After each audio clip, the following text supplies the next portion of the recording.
Welcome to Geek Cross, a podcast where faith and culture intersect. I'm your host, Jeremy Yoder. In each episode, we look at a topic related to pop culture or geekdom and have conversations that use science fiction, fantasy gaming, or comic books as a jumping off point to talk about deeper issues and to wrestle with the big questions of life. My guest on this episode is Anna Tarkov. Anna, welcome, and why don't you say a few words about yourself? What do you do? Well, thank you, Jeremy, for having me. I'm all excited because I love your podcast. Even though it's still new, I guess we could say. I think you're doing a terrific job with it. Well, thank you. Yeah, this is episode 11. Oh, 11. I like it. Well, I guess I'll start with how we got to know each other. I also host, or I should say co-host, a podcast.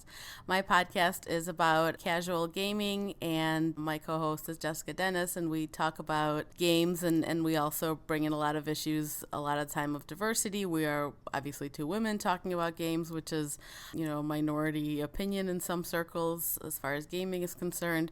We're kind of newish still gamers. We're not console gamers. We don't play really hardcore PC games or stuff like that, or we call them shooty stabbies. But who I am in the greater sense is I am a mother. I have a 3.5-year-old. I used to be a journalist. Maybe I still will be again. I was always a writer. Although I'm a writer now who doesn't write, I call myself, because it's true. And I'm an immigrant, which is something I believe we'll be discussing, so it's relevant to say I came here from the former Soviet Union with my family in 1989, June 20th. Of 1989, actually. I still remember the date because we used to kind of make note of it every year a little bit. My dad used to joke that whether it was a celebration or a depressing day was an open question. Mm-hmm. But so I was 8, almost 9. I turned 9 a couple months after we came to the U.S. And I am Jewish, although lately I'm not very observant religiously, but I still culturally identify as a Jew, and that still means something to me. And I guess those are the relevant salient points. Yeah. What's the name of your podcast? Yes, of course. I'm so bad at the branding, right? Unconsolable is the name of our podcast, and you can find it and it's spelled it's not a real word. It's a pun. It's spelled unconsoleable. Because we're not able to play on consoles. Oh yeah, maybe we are, but we'd be bad at it, and it's not worth it to us. So yeah, if you search for it spelled incorrectly, you'll definitely find us online, or you can just go to unconsolable.com, our website. Well, thanks. So you said that you immigrated to the United States you said June of 1989? Yep. Which is incredibly interesting because that is right before the Berlin Wall came down. The Berlin Wall came down in November of '89, I believe. Right. One of the things, I spent part of my childhood in the Eastern Bloc too. I was actually born in Poland, in Łódź. My parents were missionaries, and they spent a few years in Poland. And then after I was born, about a year old, we moved to West Berlin, and my dad was studying there. So I have very clear memories of the Berlin Wall and of that period. My understanding is that it was incredibly difficult to immigrate to the United States from the Soviet Union and from the Eastern Bloc, but it was somewhat easier for Jews. Is that correct? It is, and it's amazing actually how long I went without knowing anything, and I still don't know as much as I should. There have been books written about it, and I've been meaning to read them. But it's really, when you're a child, you just don't know what's really going on, or obviously the political significance of anything, or whatever difficulties your parents are going through. Parents all shield their children from any kind of hardships or problems, and my parents did that, I'm sure. So yes, it was very difficult. You had to you had to get kind of permission, and yes, for Jews it was a bit easier because there was American Jews especially made, since there's a large Jewish population here, obviously, they made a huge effort, they lobbied, there had to be laws passed, to try to get as many Soviet Jews out of the former USSR as possible. And so that was basically a way, if you were Jewish, you had maybe a better chance than someone who wasn't and wanted to get out. And so but it was still considered something that you had to kind of keep secret that you were leaving. You would tell your closest friends and family, but you wouldn't want it broadcast widely because I guess there was still some kind of thought of that maybe someone would try to stop you or something like that. And so that's why actually I have really clear memories about certain things like this, for example, where I remember that. So I knew we were moving, but I thought we were just moving to a different city. I didn't know we were moving to a whole different country all the way across the world. And then a woman came to look at my bed to possibly buy it because we were going to, obviously we weren't going to be able to take with us furniture or large items like that. So she came to buy my bed, and I remember her kind of, kneeling down, crouching down a little bit to me. I was 8, and her saying, "So, Anya, are you excited to be going to America?" And I was like, "What? What? Come again?"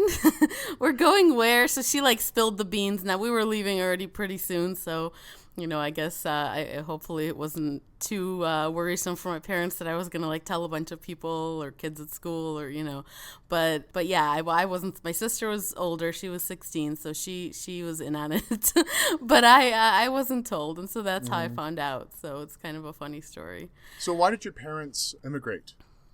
Basically for the types of reasons that you hear people talk about immigrating from not just the former USSR, but other countries too, where they thought that there would be greater opportunity here for them and for us, their children. And they, it's interesting how much the being Jewish thing plays into it, that it does and doesn't in a sense, because growing up, I was told that, yes, it was partially because Jews were discriminated against and that here we would be able to live in a place where there wasn't that kind of discrimination and no one would, think us lesser for being Jewish. And even though we weren't really very Jewish per se, because by the time my parents were growing up, there already was not any kind of organized practice of Judaism at all.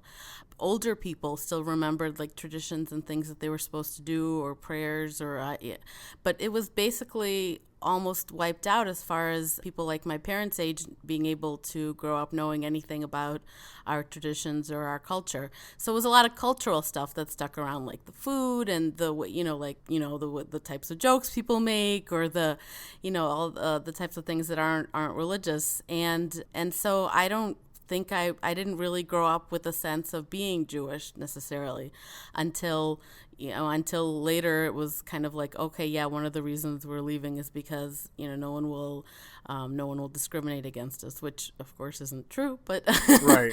So you experienced a lot of anti-Semitism, or your family experienced a lot of anti-Semitism?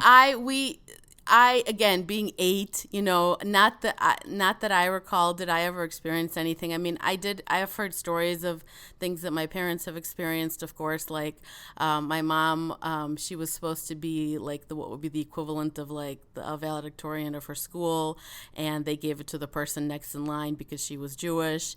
I heard stories of people not getting jobs or not getting some kind of grant at a university or things, or that an author was looked down on because they were Jewish, or that somebody, things like that. And but it's really interesting with anti-Semitism the way it was in the former Soviet Union and the way that it still exists, of course, everywhere else in the world, is that my dad used to always say, and then years later I found out it was some famous author that said it, who I don't know who it was, so I can't even say, but my dad attributed it to himself for many years successfully, and he used to say, he was like, well, in a way, yeah, he used to say, in a way, it's almost like it was better in the Soviet Union in terms of anti-Semitism, because it was it was out in the open.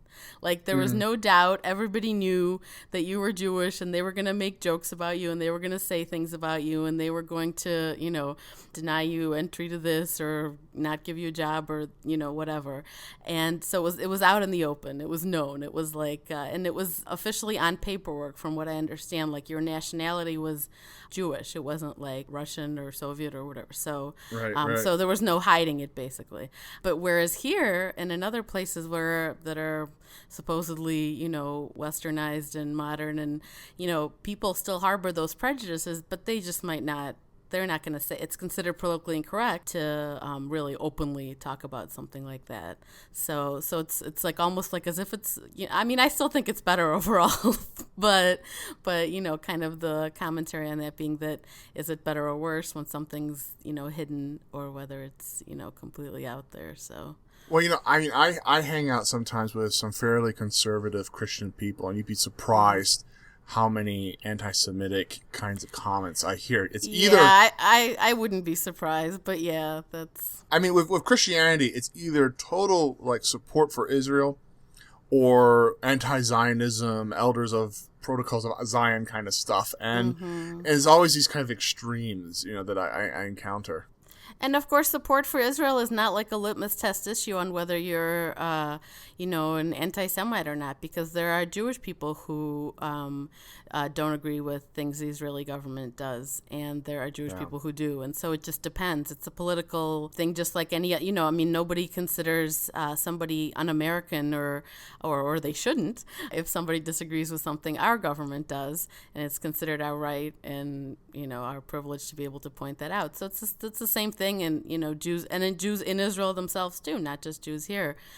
Some people disagree, and some people think that things are on the right course. So it just depends. But I do think that sometimes there is, and it's usually, for me, it's not usually that hard to tease out. Like sometimes you can tell that someone's very anti-Israeli stance is code for anti-Semitism, and sometimes it isn't. Sometimes it's a political discussion only, so it depends. Sure. Well, let's talk a little bit about what it was like for you to come to the United States as a little kid, not knowing any English, not knowing the culture at all. What was that like? I mean, it was definitely a big, huge change. When you're a kid, in a way, it's easier when you're a kid, because you just sort of, you're a kid. You don't have really like, really deep thoughts and worries yet at that age. And so you just kind of are going along. That is so true. I mean, I remember crossing the Berlin Wall, right? Getting on a train, and we would go over the wall. We have to go through the border. Through border crossing to go from one side of town to the other. And as a kid, thinking nothing about it. Like, this was normal. Right. This was totally normal, Yep. Yeah, well, kids are, we just forget that as we get older, but kids are resilient, and they don't, and also they're just, your world is very small when you're a child. Basically your world is, your family, your few friends, and, your things you like to play with or read or watch on TV. I mean, and that's about all.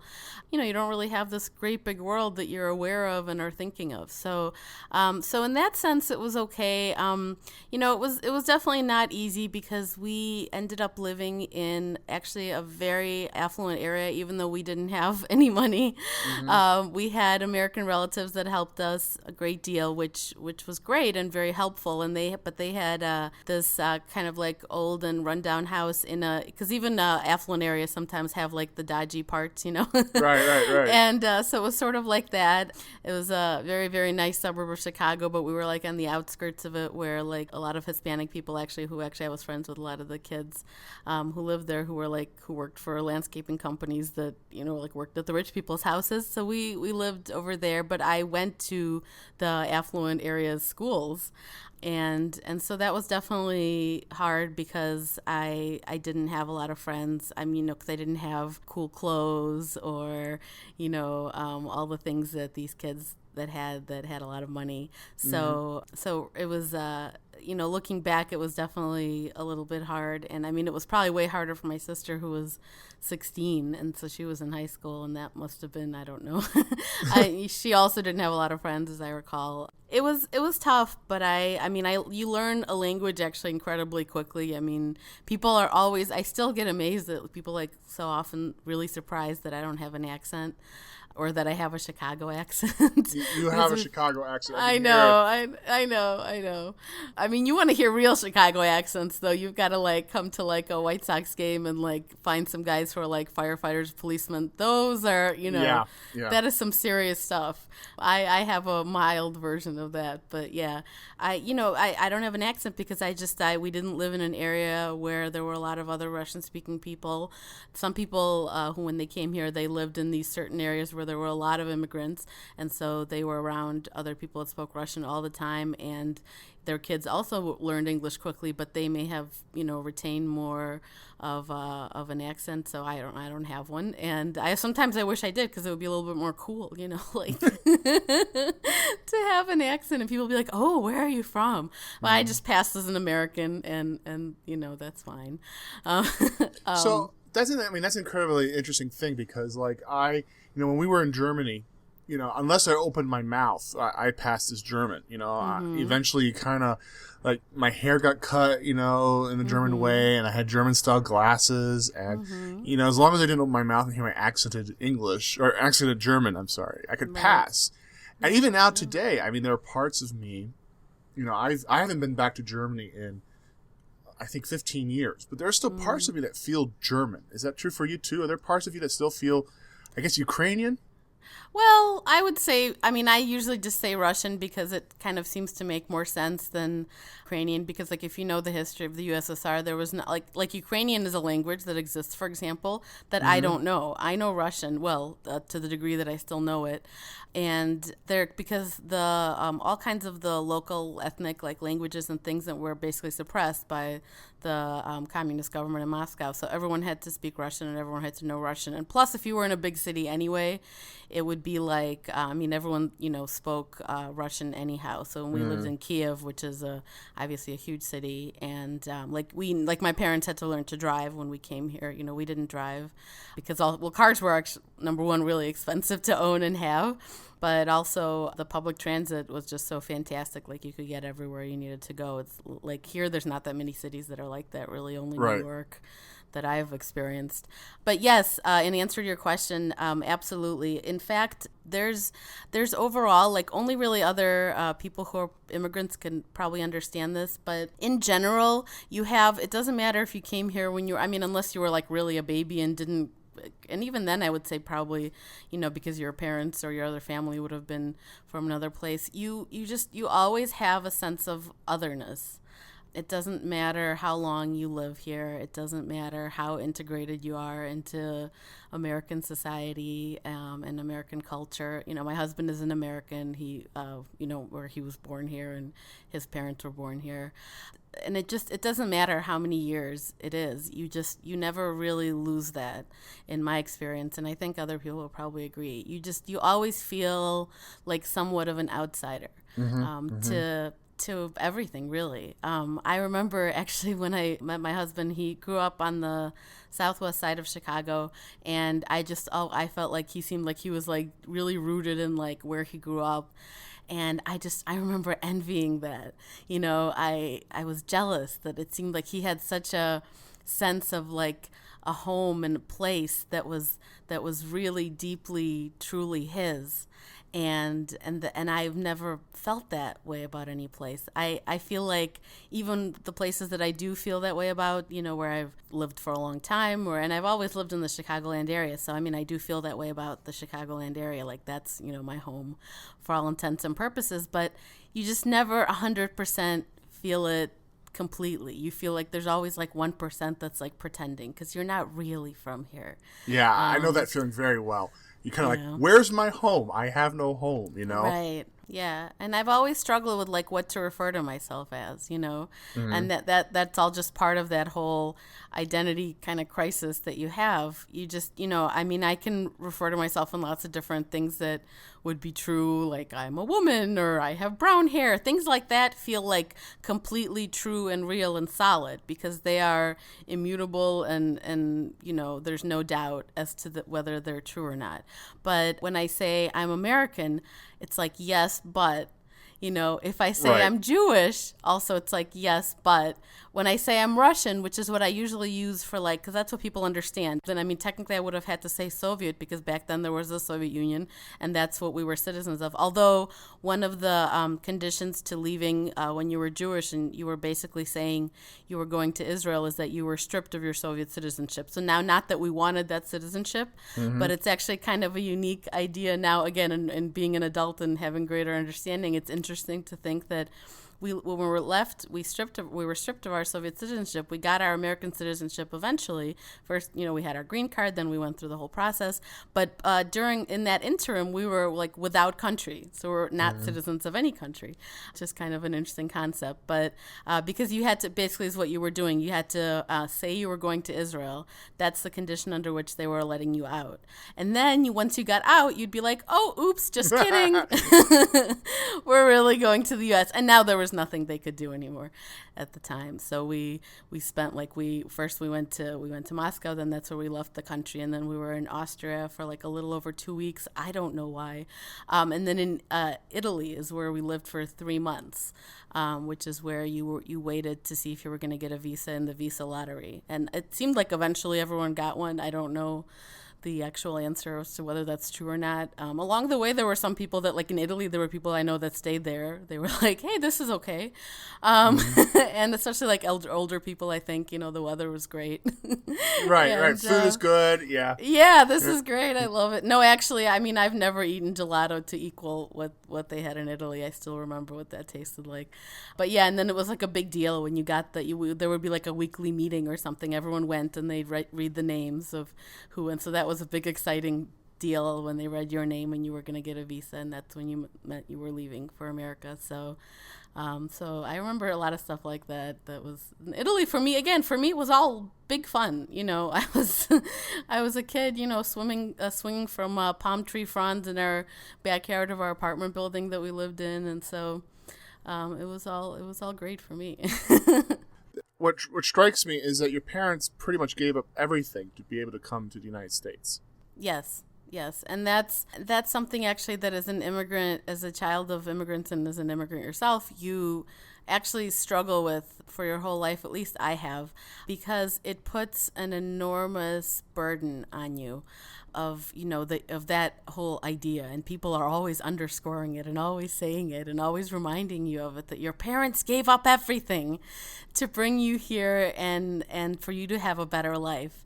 And so you feel very pressured to have that better life and to be successful. And of course, in the U.S., the definition of success has certain specific constraints, and so I've struggled with that a lot, with not meeting what I feel like are those qualifications for being successful career-wise or financially, etc. But it's sort of a pressure you have on you all the time, just to do well at everything, to excel at everything, to be to have made their sacrifice worth it.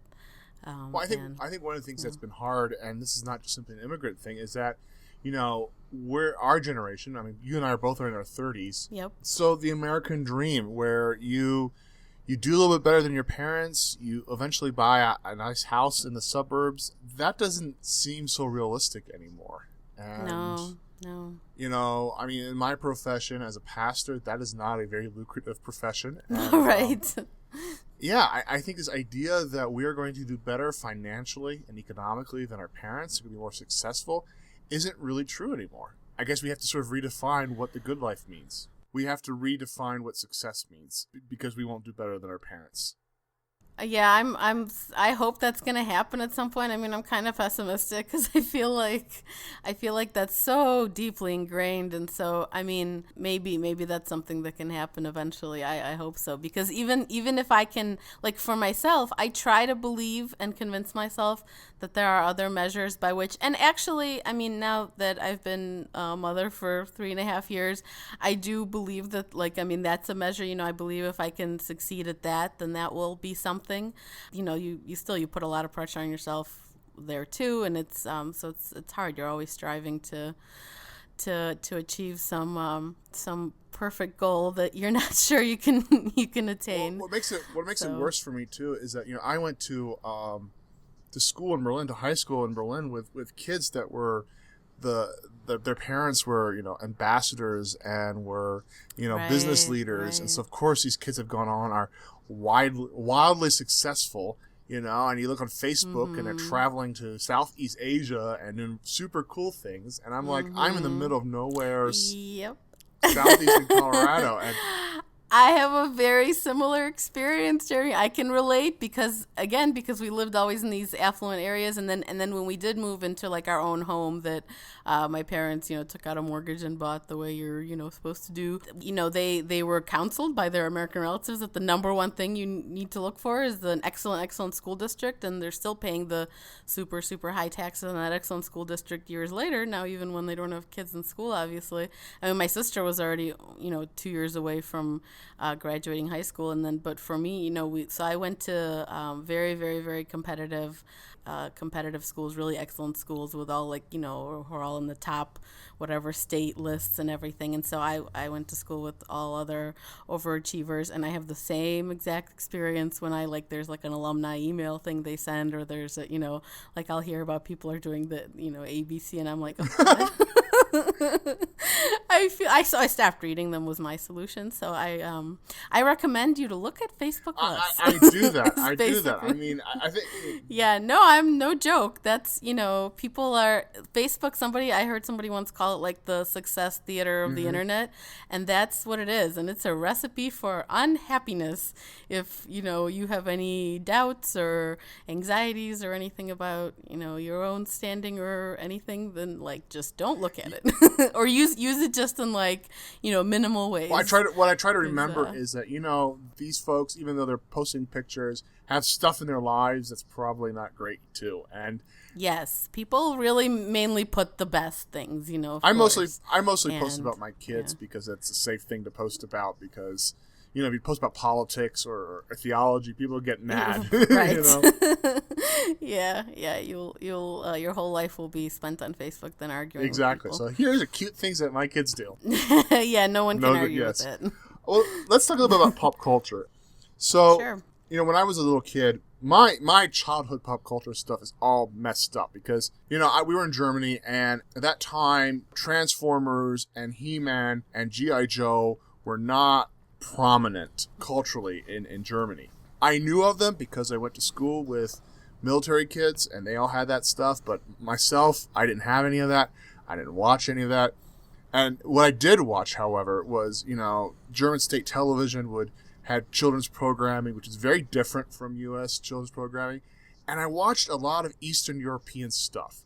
So, with all the flaws of communism, you got to say, they knew how to make children's movies and TV. They did some really good stuff. A lot of fairy tales and folk tales and that kind of stuff. Do you remember watching those kinds of things as a kid? I remember only very vaguely, and in fact, I've gotten to reconnect with it more even now over my sister has 2 kids, and her oldest is 5 now, and so she's been already for a couple years watching there's a lot of stuff online or I think even where you can watch Russian language cartoons and other things, and she's been showing them to my niece. So I've remembered some there's Masha and the Bear or things stuff like that she shows her that I'm like, oh, I kind of remember.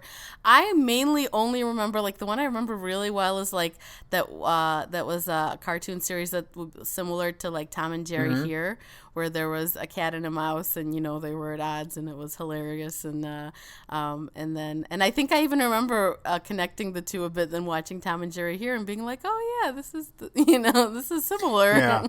And I did enjoy Tom and Jerry. I remember when I was a kid. My 3-year-old loves Masha and the Bear. She found it on YouTube, and of course understands no Russian, but it's so slapsticky. You can follow along without actually understanding what they're saying.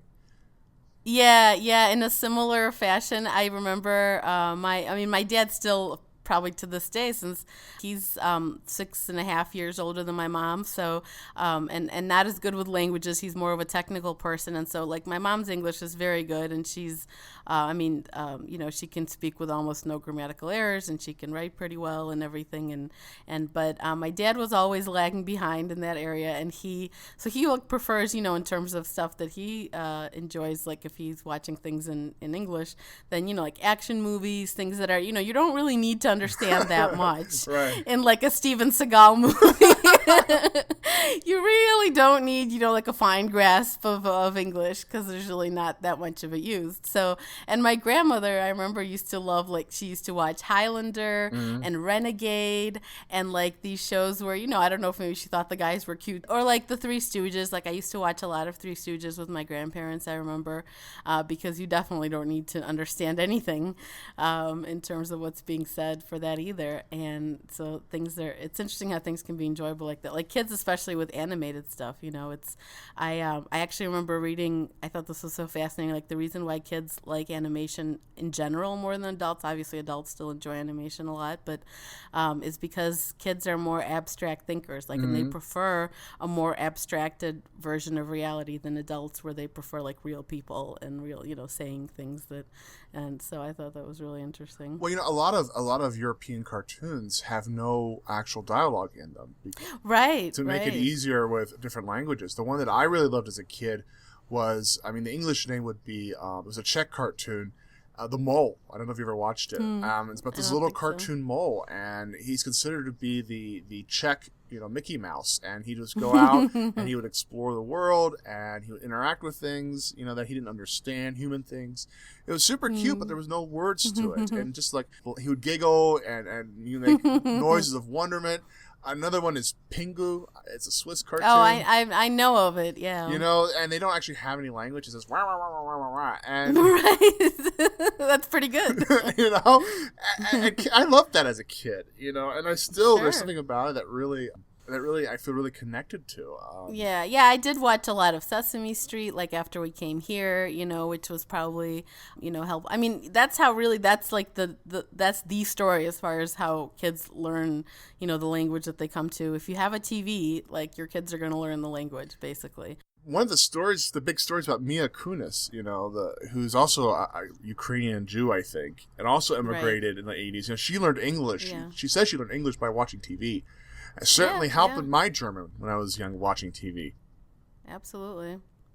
I mean, that's how I did it. I watched a lot of Sesame Street. I watched, I don't know. And of course, then you just have to, like, I do actually remember being, that, like, when we first came here and not knowing English at all. And our American relatives were like, we lived with some of them for, like, the first 3 or 4 months. And I remember them, like, talking to us and asking us questions, and I don't know what you're saying, but thank you, or and then they had to even like have a little like talk with my dad as far as that he would just say yes to everything, and they had to like kind of try to explain to him that like just don't say yes to everything, because then that's confusing to us. Like we just think then you like if they wanted like to offer him like let's say something to eat and he'd be like yes, but really maybe he wouldn't want to eat it, or and that was a whole other revelation. Of course, I mean we had like I'd never known peanut butter or right. hot dogs, or well hot dogs are very similar of course to sausages, or but like I will never ever forget like our first trip to an American supermarket. We were just like aghast, like this is crazy.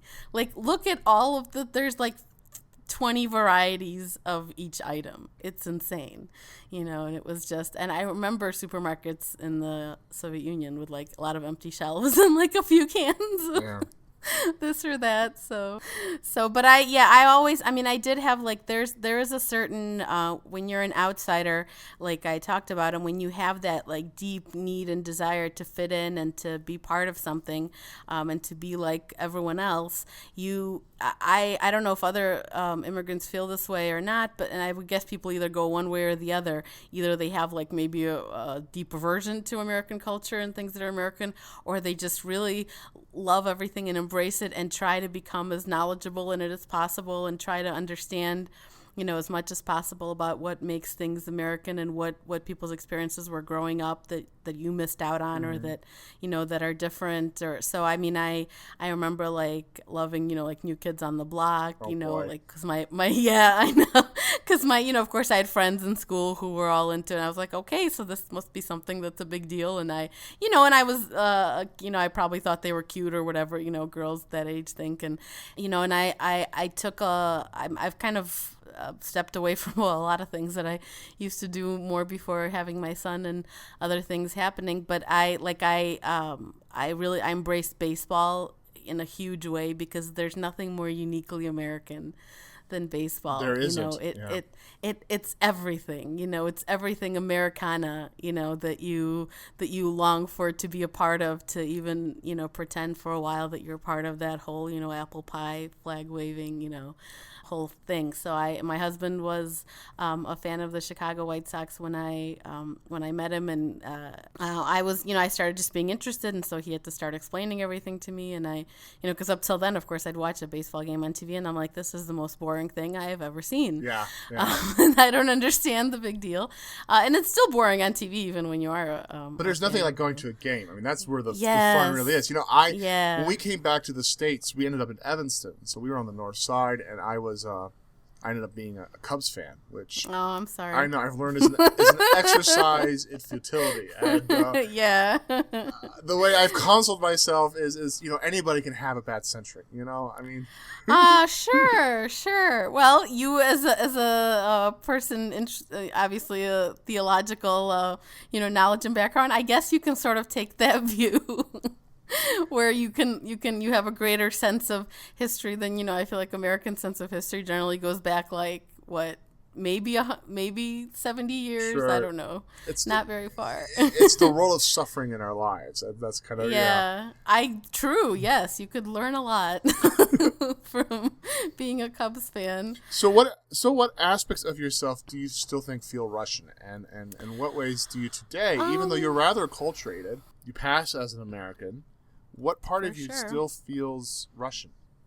I think the parts of me that feel, I don't know if it's necessarily feeling Russian or that feeling, but I guess is that I kind of very loud and boisterous and like really, and obviously there are Americans like that. It's not like a uniquely Russian trait, I guess, but I'm very, very open and very just gregarious, and I feel like sometimes that's, there are certain times where that's kind of not the way you're supposed to behave, but I can't change the way I am. And I mean, the American stereotype of Russians, of course, is that they're very, emotionless, right? I mean, it's like the stereotype of the border guard for the entire country, right? Right. But Russians aren't that way. I mean, you talk about... But Russian Jews are sort of like a different thing, So whereas definitely people are like very like everyone's in each other's business and like, and you know what's going on with your like mother's best friend's daughter's cousin, and like everybody knows what's happening, and everybody knows like how much money someone makes or what their new car that they bought, or it's that kind of stuff. There's so the ways that I still feel like that also are, I guess, like I feel like I definitely see kind of more of a big picture in terms of sometimes political issues or things that, Americans can have more of a, just more of a sheltered view where if you've lived here all your life and you grew up here, you probably know what I mean, having lived outside the U.S., you kind of have a more international understanding of world politics and the U.S., and you just don't put in your thoughts and in your ideas and in your, when you think about issues and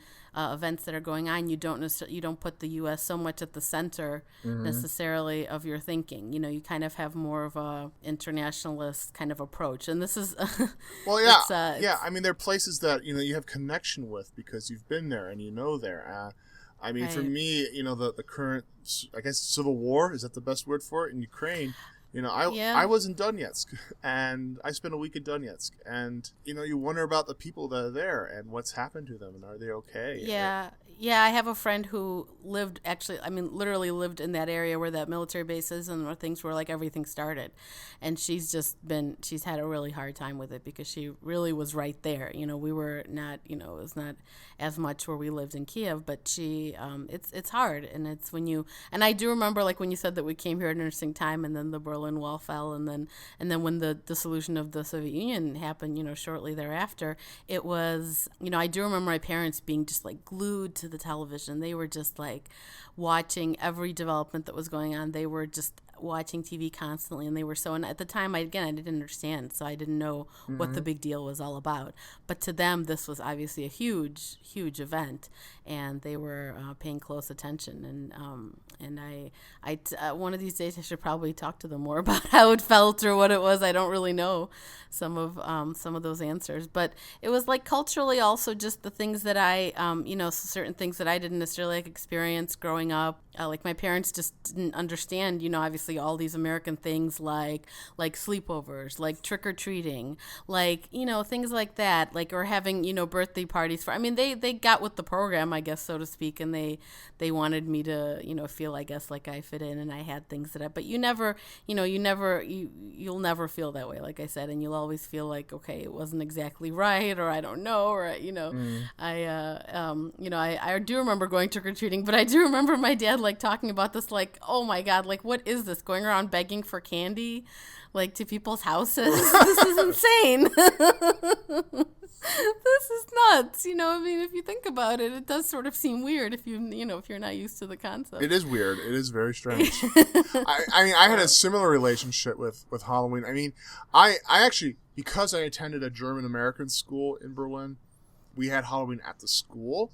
We actually got to dress up twice a year. It was Halloween and then Fasching, which is, I don't think it's not really carnival, but it is sort of a time of at the end of winter when you dress up to scare away the ghosts, the evil spirits of winter. The kids always dress up for that. So we got to do it twice a year. But I remember coming back to the States and, we hadn't done trick-or-treating. All of a sudden we're supposed to do this. And my mom felt so bad that we would have to go and beg for candy that she made my sister and I do a little dance and sing a little song. Oh my gosh.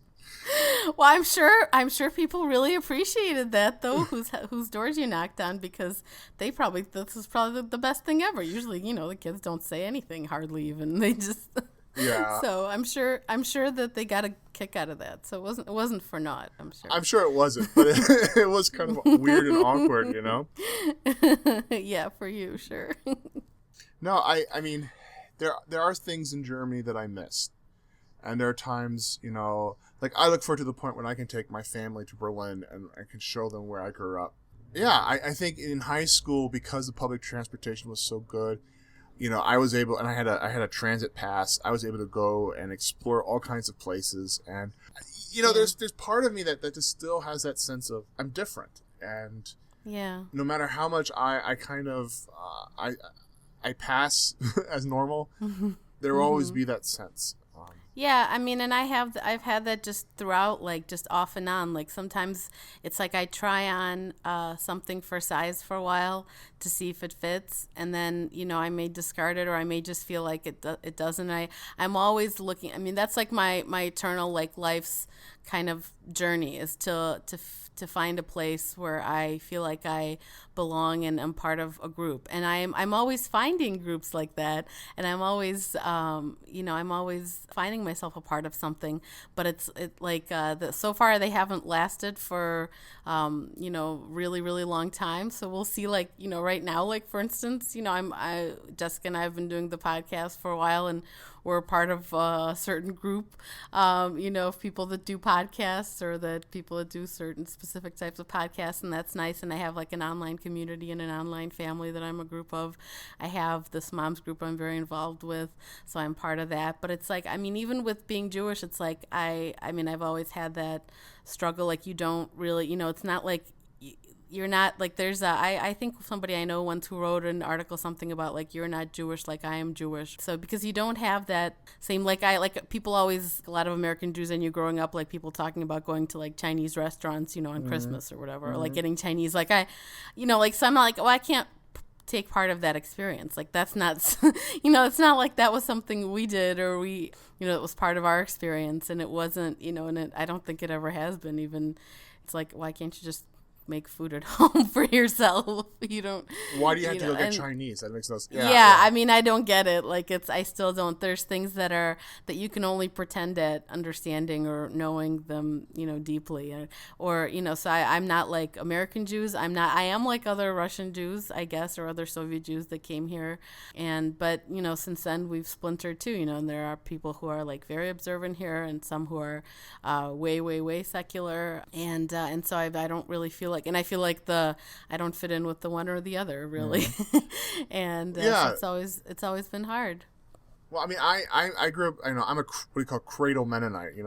Mennonite is not just simply a faith. It has often been also an ethnic group, and like Jews. And, I grew up a Mennonite. I had the right last name. I'm a Yoder. That's like Smith with the Mennonites. There are lots of Yoders out there. Right. But I didn't grow up in a Mennonite area. And I grew up in Germany, and I grew up in Evanston, and where there weren't really a lot of other Mennonites. And so there are certain kinds of ways of being and ways of knowing that are very different for me than other Mennonites. And so sometimes it's a real struggle. Do you ever feel like this, sometimes I try to think of it as a strength, that you're basically like, I feel like I'm very, like I'm like a chameleon, like I can fit in anywhere, because that's all I've ever done. And and so I'm like adept at it. Yeah, I think so. I mean, I've discovered that I can fall in love with something no matter where I live, Mm-hmm. Like, I think in some ways moving out here to this small town, we came here from Baltimore, right? And we moved to a town of less than 8,000 people. Has been easier for me because of that past. It's been a lot harder for my wife to find her space here. But also, I think in a lot of ways, I'm a lot more empathetic with outsiders. Like, I know what it's like to live someplace and to be different from everybody else around you. Mm-hmm. I mean, in Germany, there were a lot of other Americans, to school with, but we went to a German church. My dad worked for the Baptists in Berlin, and, I would go to youth group and be very different from everybody else. And I think that has helped me to be more empathetic to people that don't fit in. Me too, for sure. I think it makes you, it gives you that sensitivity that you might not otherwise have. And I think because I sense it in myself, that need to belong and to feel, I can see it really clearly in other people too. So it can be a good thing. It can be a very good thing. So the podcast that you do now with Jessica and mm-hmm. the sort of the non-console gaming, is that then sort of your latest, this is how I'm trying to fit into someplace for you? Or why video games? I would say yes. It's it's one in the line of I had a period, for example, like in college, where I was very Jewishly involved. I was involved with Hillel is the college organization that's for Jewish kids. So there many campuses will have like an actual building, where they'll have events and where they'll have services and all kinds of programs and parties and all kinds of stuff. And so I went to a school that actually had one of those, even though it actually doesn't have that many Jewish students. I think the reason it has it because there's a lot of Orthodox Jews that go to school where I went to school at UIC, University of Illinois, Chicago. So I actually had a lot of friends who were Orthodox Jews, so I got to know people who were, like the, and I guess in gaming you'd say hardcore, so hardcore Jews. Hardcore Jews, right. Yeah, exactly, sure. And, and that demystified a lot of things for me. Not that I even had any preconceived notions, because I never knew anybody who was really, who was Orthodox. And I learned, a great deal. I was, like I said, I was very involved. I was the co-president then eventually of the student board of the Hillel.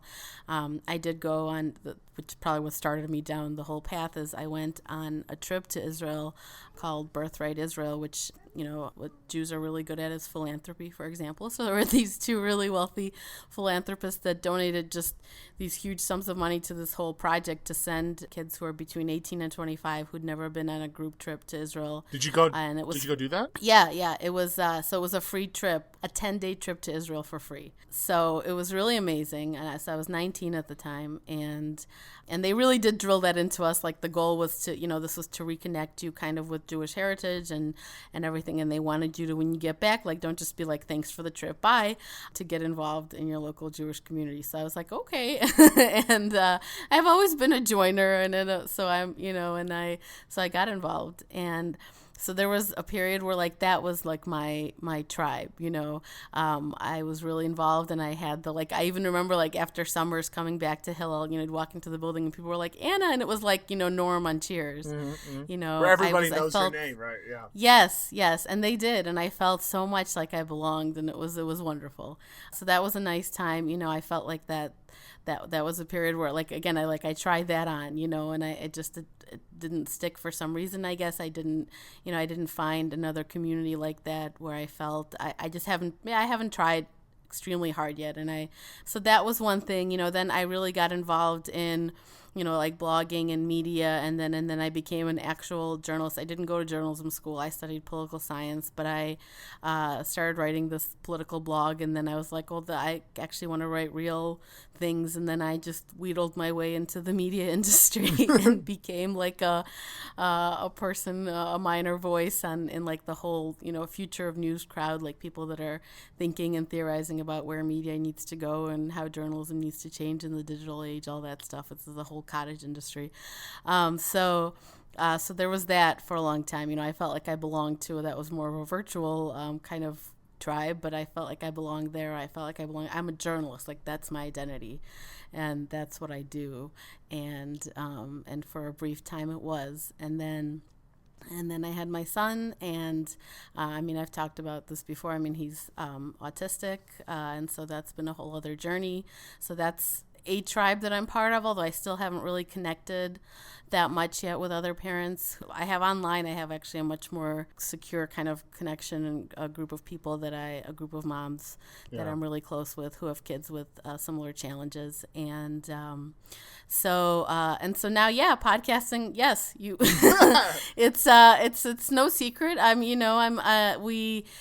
so now this is like the gaming community is like a community, and the gaming community that is a group of people who are pushing for greater diversity and more widening of what it means to be a gamer and that sort of thing. And that's what our whole podcast, that's our whole kind of goal, is that we're really interested in diversity too, but it's almost a secondary thing for us. Like we're very focused on the diversity of what it means to be considered a gamer, that even if you just play toilet games, that you are still a gamer. And then we're trying to raise people's consciousness who may just be playing mobile games or, silly little games here or there, that they are also gamers, and they need to pay attention to some of the things that are going on in the culture and in the industry, because Jessica and I for sure had no idea about all the things that go on and how little diversity there is, and how much it affects, pop culture and people's perceptions until we got involved with all this stuff. And so we want other people to understand that also. So I'm enjoying being part of this tribe, and I hope it lasts longer than some of the others. Sure. Well, I relate to that. I've always been kind of geeky, and I re-embraced sort of my geekiness, because I realized, with the work that I do, that in order to... Are you saying you're a born-again geek? A born-again geek.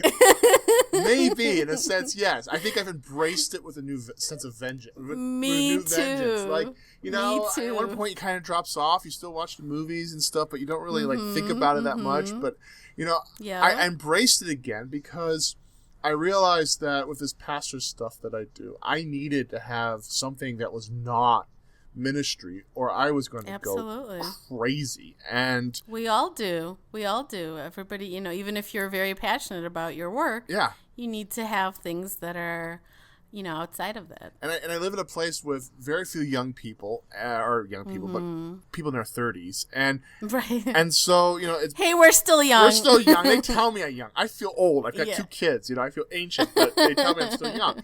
And most of my congregation's in their 60s and 70s. And wow. And so, I needed those relationships, and they've been starting to, emerge online in a way I think that's been really interesting and healthy. I think there are limits to virtual relationships. You still need someone face-to-face, but it certainly helps.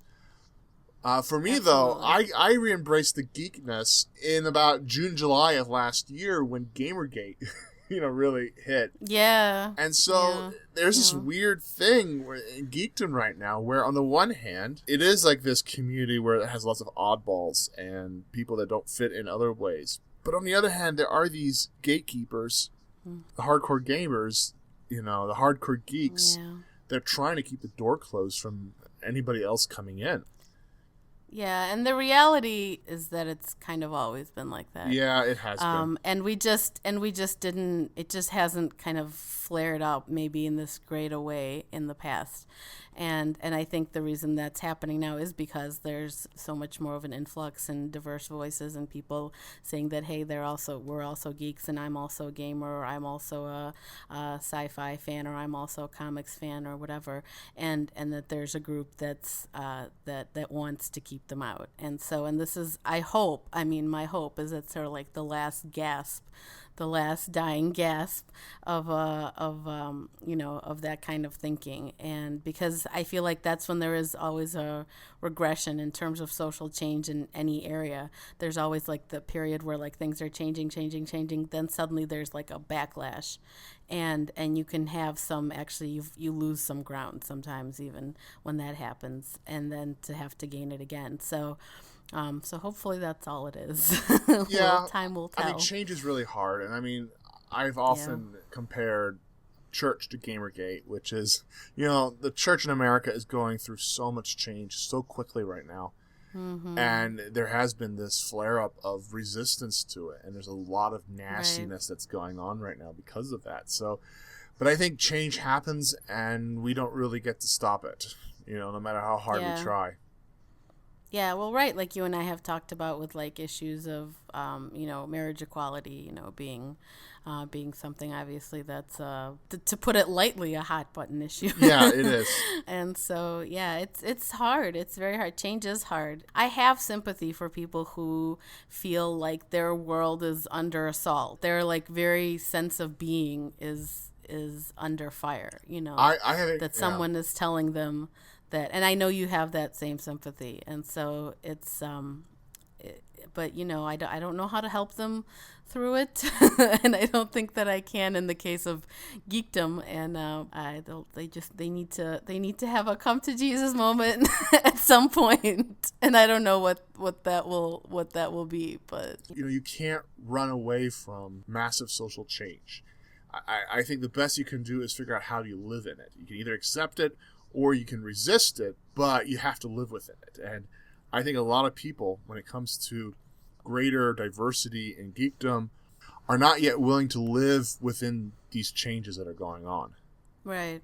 No, they're not. I mean, there's clearly a group of men, who are not willing to cede any spots at the table, and and so again, like where my sympathy comes from is understanding, because I'm a geek, and other people who are geeks, like we do understand obviously what it's like to be outsiders, and I think that all my life I did kind of more keep it like on the down low, that I like geeky things, and I think I've also had a bit of a, like you have too, like where I'm like coming back a bit kind of to being like, well, I'm not going to be embarrassed about the fact that I like Star Trek, or that I, like video games, or that I'm not going to, I don't think there's anything wrong with that. And it's not like that's a non-adult activity, or it's not like this is only for children, or, whatever.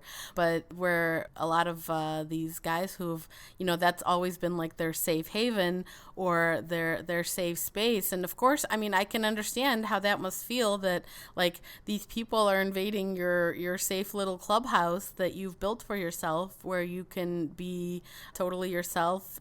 They they will just hopefully come to an understanding that it doesn't mean that they can't be who they are, and it doesn't mean that they can't, if it means them being in any way bigoted or intolerant, or then it does mean that they can't, but then nobody should be that way anyway. So hopefully it's something people are prepared to accept. I think that it's just it's an us and them, mentality, unfortunately, that is just very human and very, it's like embedded in our, it's an evolutionary thing. And so it's very tough to break, but hopefully we're chipping away. Yeah. And I think the insight that people like us, like you and I, who've been immigrants and who have lived overseas and who have gone through an enormous amount of change as small children, is, we've never had that safe clubhouse. Yes. Yes, we have never had that space we could go and encounter people who were just like us and thought just like us and sort of rely on that for safety. We've always had to deal with people who were different from us and have relationships with people who are different. And we, I think, assume that's part of what life is. And so I hope that, one of the things that those of us who've gone through those kinds of experiences can work at communicating is that, it's gonna be okay. Yeah. Yeah. You're going to find a way of being able to be true to who you are in the midst of all this. Yeah. I think it does come a lot from that. I feel like kind of good about myself now. I like this. No, feel good about yourself. Yeah. No, because it's true. For us, it's always just been our default state. We didn't fit in, and we never had that kind of place. And so I guess these are people also, I guess I can kind of envy in a way that I used to like envy my husband with his like very rooted upbringing, and this is where I'm from, and I'm a Southwest Sider from Chicago and that sort of thing, and all the trappings of that, and which just mainly means weird pizza and anyway, but I've developed a certain taste for it. So it gives us that greater perspective, and I don't know how people. I mean, obviously, people are able to gain that who are not immigrants or who are not outsiders or who are not. But I hope that people can gain it somehow, because it's just such it's more fun and more interesting to hang out with people who are really different than yourself. And have so many different interesting perspectives and different ideas and as long as they can just get past that fear that someone being different means that they're not going to accept them or not going to find the same. I mean, it seems like it should be like, well, we have a lot already, and like everybody who likes games, raise your hand. Like that's a lot of people, and so we have that in common. So hopefully it'll just get better from here. We can hope and work towards it. Well, that's a good note. I think so. Yeah, I think it's a great note. I think it's very hopeful. But before we end here, I wanted to ask you a question about something that's been bugging me for since the late 90s, since I visited wow, very Russia long time. and Ukraine. Okay, so maybe you could shed some light on. Okay, so when I went and visited Russian families and Ukrainian families, it was as if I had been kidnapped and they were torturing me. And the way they were going to torture me was by feeding me as much food as humanly possible. I remember being in a moment where I could barely keep anything down. I'd eat so much, and they'd butter a piece of bread and go, yum, yum. What is up with that? Oh my God. I'm dying laughing because, I mean, that is totally accurate.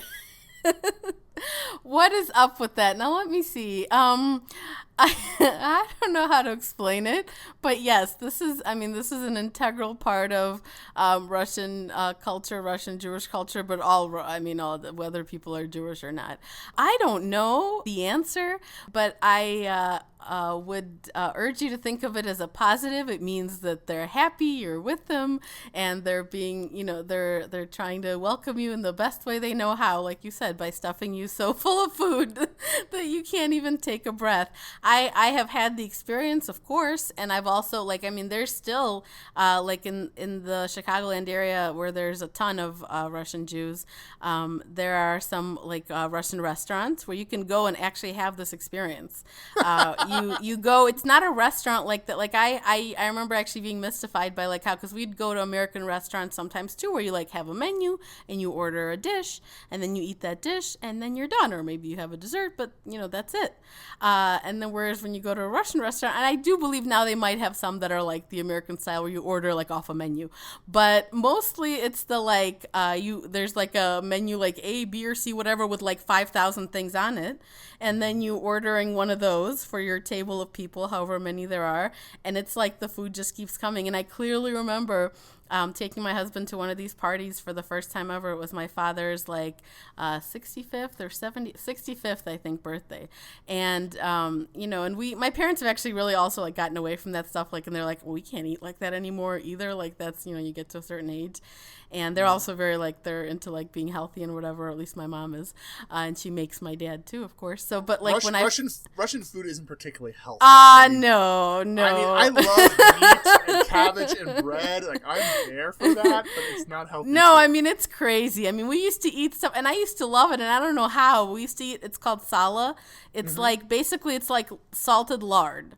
Like, and you put it like on a slice of bread and you eat it. And like, and I remember liking it. And now when I think of it, I want to throw up. Like, and I eat unhealthy things here too. Let's not kid ourselves. But, you know, like certain things you think of it and you're like, okay, that's gross. But yes, like when I first took my husband, I just remember telling him like pace yourself. Listen, I know it's going to seem like they brought a bunch of things and like, that's the meal. That's it.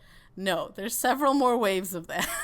So just try to have a little bit of everything, or just, you know, certain things you just have to skip, so yeah, I at least prepared him really well for that. Otherwise, he would have been like, when the third or fourth or whatever, you know, wave comes, like, well, I can't eat anymore. And it's just a cultural thing. It's the way it's the way we welcome people, the way we you know, make someone feel at home and like they're a special guest, and that's just what we do. Well, and also I think in the context of Russia and Ukraine, of the former Soviet Union, it's also often from people who have very little. Yes. And I mean, I think one of the most of the times of my life I felt really humbled was when we visited a family in Donetsk, and they were living in one of those Soviet era apartment blocks. You know, the toilet wasn't working. The water wasn't working. The ones. Yeah. You know, and we go up there, and it's like a family of like half a dozen kids. They're gazillion kids, and they sit us down, my group down, and we eat first, and they watch us eat, and then it was their turn to eat after we were done, and that was humbling. That was incredibly humbling. And so I think the generosity of welcoming guests without yourself having a lot is, I mean, I think that's a good value. Yeah, absolutely. And we, you know, I mean, that's just like a given. Like, you have guests, you feed them. Like, that's not a, you know, like here people are accustomed to offering someone something to drink, you know, if somebody's there for like a short time or something, or if there's a, you know, like we would, you know, and I'm Americanized in this sense now too, where I wouldn't be like probably offering people like all this food and this and this and this and this. I've become more American, but at my parents' house, you would still probably get the, well, do you want this? And I still do, like, and my friends will joke about this who are, you know, my age, and whether they're single or married, or like when they'll go home to see their parents and they're like, oh my God, you know, like, or like they just like popped in for like 15 minutes and suddenly they're eating a, you know, 5-course meal. Right. They're like, you know, their parents are always like, oh, you look thin, eat, you know, and it's just never ending. But yeah, and part of it is that I think the food being like, you know, we didn't have such a necessarily huge variety of different things to eat. Like I said, the Barron supermarkets and but so like when you have a celebration like that's, you know, you are going to go all out, you know, especially if it's a special occasion. So okay. Well, Anna, where can people find you out here on the internet? Well, they can find me, probably best place is on Twitter. I have a website at annatarkov.com. It's ANNATARKOV, like in Victor.com. You can see a lot of past versions of Anna, although I think I did write something about gaming on there at one point when I was like starting my whole gaming journey. of enlightenment. So yeah, there's that, but really mostly on Twitter, and I'm there at Anna Tarkov, spelled the same way. There's not that many Anna Tarkov, so it was not hard to snag that. I've been on Twitter a long time, since 2008. And then, of course, you can find me on my podcast every week with my lovely co-host Jessica Dennis. And our podcast, like I said before, is that you can either look us up on our site, unconsolable.com, unconsoleable.com, or you can also check us out on our network that we're a part of. We're a part of a network called ESN.FM, which stands for Electric Shadow Network. So it's a cool name.